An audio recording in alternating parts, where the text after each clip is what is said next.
बिस्मिल्लाहिर्रहमानिर्रहीम। प्यारे बच्चों, अस्सलाम वालेकुम। उम्मीद है आप सब खैरियत से होंगे। मैं हूं आपका मुअल्लिम मोहम्मद उसामा अनस। बच्चों, आज का हमारा बी लिफ्ट 10वां, जिसका तसलसल यकीनन आपने कर लिया।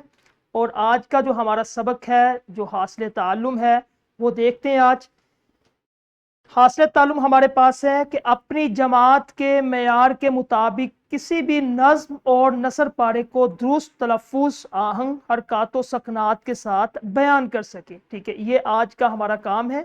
इसको हमने करना है कि किसी भी नज्म या नसर पारे को दुरुस्त तलफ़ुज़, आहंग, हरकत व सकनात के साथ बयान कर सके। पिछली क्लास में आपने पढ़ा है कि तलफ़ुज़ किसे कहते हैं।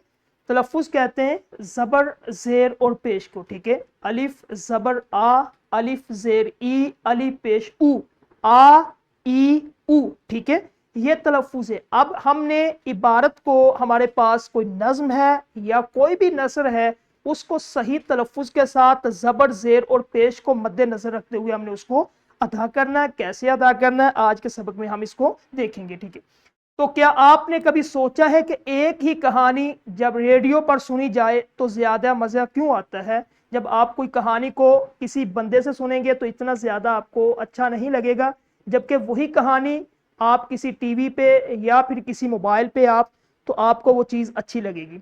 या जब कोई शायर मुशायरे में नज़म पढ़ता है तो लोग वाह वाह क्यों करते हैं? उसकी वजह फन्ने अदायगी, यानी कि उस लफ्ज को, उस इबारत को, उस नज़म को अदा करने का जो तरीका है, जो फन है, वो आपको अच्छा लगता है। आज हम सीखेंगे कि लफ्जों को सिर्फ आंखों से देखना नहीं, बल्कि उनको अपनी आवाज के जरिए जिंदा कैसे करना है। ठीक है, तो सबसे पहले नसर पारा पढ़ने के आदाब। नसर पारा सुनने किसे कहते हैं? ये जो मुतालिका टीचर है, ये अपने बच्चों को क्लास के अंदर बताएं कि नसर पारा इबारत और जो है वो इबारत किसे कहते हैं, नसर पारा किसे कहते हैं, मुकम्मल। ठीक है, जो सबक है उसके छोटे छोटे पैराग्राफ, इक्तिबास, इक्तिबास का बताया कि नसर पारे को ही इक्तिबास कहते हैं, नसर पारे को ही इबारत कहते हैं, और इसको तीसरा नाम नसर पारा है। ठीक है, अब इसको किस तरह हमने पढ़ना है? ठीक है, सबसे पहले नसर सबक या कहानी पढ़ते वक्त दर्ज झैल 3 चीजें, इसको आपने, ये बुनियादी चीजें, इसको आपने देखना है। सबसे पहली चीज जो है दुरुस्त तलफ़ुज़। आपने कोई भी चीज, कहानी है या सबक है, उसको दुरुस्त तलफ़ुज़ के साथ आपने पढ़ना है। दुरुस्त तलफ़ुज़ जिस तरह मैंने आपको बताया, ज़बर, ज़ेर और पेश, इसका आपने ख्याल करना है।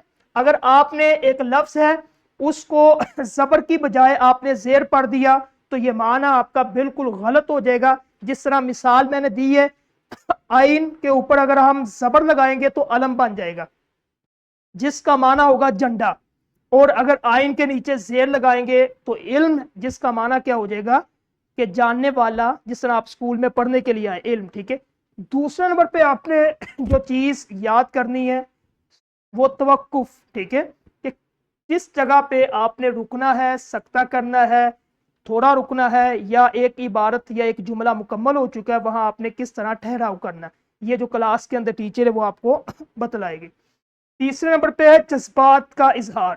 कहानी में कोई गुस्से वाला मुकालमा है तो आवाज में थोड़ी सख्ती लाएं, अगर कोई अफसुर्दा बात है तो लहजा थोड़ा धीमा रखे। ये इसकी मश्क, सरगर्मी जो है वो मुतालिका टीचर एक इबारत को, जिस तरह ये हमारा सबक है, हर बच्चे से आपने करवाना है। ठीक है, और उसके तलफ़ुज़ को देखना है। तलफ़ुज़ को देखने के बाद उसके जज्बात को देखना है कि उसका लहजा कैसा है, कौन सी बात कैसे अदा कर रहा है, और उसकी फिर दुरुस्ती आपने करनी है। उसके बाद हम उर्दू सीखने के लिए टेक्नोलॉजी का सहारा भी ले सकते हैं, किसी भी मुश्किल लफ्ज का दुरुस्त तलफ़ुज़ और एराब चेक करने के लिए। मिसाल के तौर पे आपने एक लफ्ज पढ़ा है, एक सबक है, उसके अंदर मुश्किल लफ्ज है, आपको नहीं पता चल रहा कि इसके ऊपर ज़बर है, ज़ेर है या पेश, क्या चीज़ आएगी। ठीक है, तो आप इस्तेमाल कर सकते हैं, आपके पास टैब है क्लास के अंदर, टीचर उनसे इस्तेमाल, या घर जाके आपके पास मोबाइल है, आप उर्दू लुगत का इस्तेमाल करें। एक ऐप है, इंस्टॉल करें और उसमें से वो लफ्ज आप देखें, उसके ऊपर ज़बर आएगा। जिस तरह हम अमूमन एक लफ्ज इस्तेमाल करते हैं, इखलाक। ठीक है, हर बंदा इखलाक पढ़ता है, वो सही लफ्ज क्या है? अखलाक। ठीक है, इसी तरह हम इस्तेमाल करते हैं शाही किला।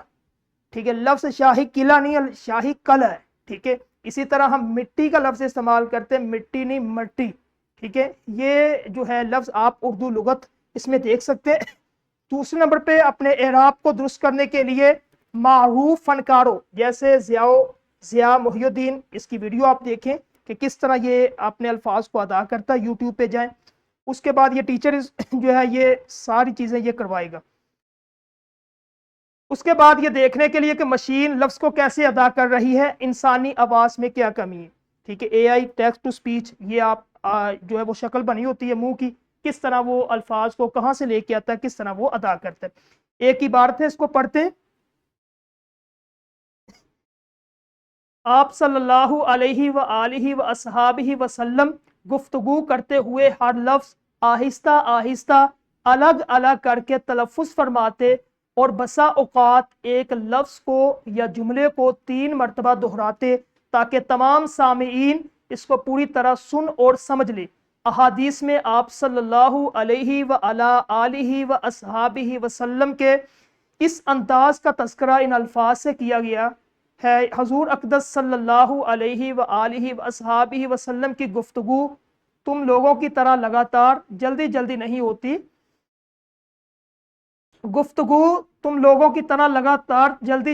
ہوتی، تھی بلکہ صاف صاف ہر مضمون دوسرے سے ایسا ممتاز ہوتا تھا کہ پاس بیٹھنے والے اسے اچھی طرح سے ذہن نشین کر لیتے تھے۔ آپ صلی اللہ علیہ وآلہ وصحابہ وسلم اتنا واضح اور ٹھہر ٹھہر کر گفتگو فرماتے تھے کہ اگر کوئی شخص آپ کے الفاظ گننا چاہتا تو گن سکتا تھا۔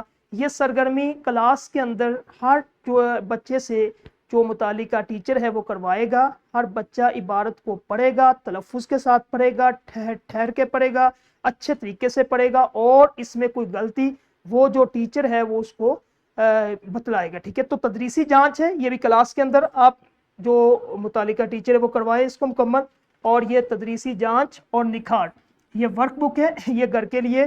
اور انشاءاللہ اسی کے ساتھ آج کا ہمارا لیکچر ختم ہو گیا، اگلے لیکچر کے ساتھ ملیں گے۔ السلام علیکم۔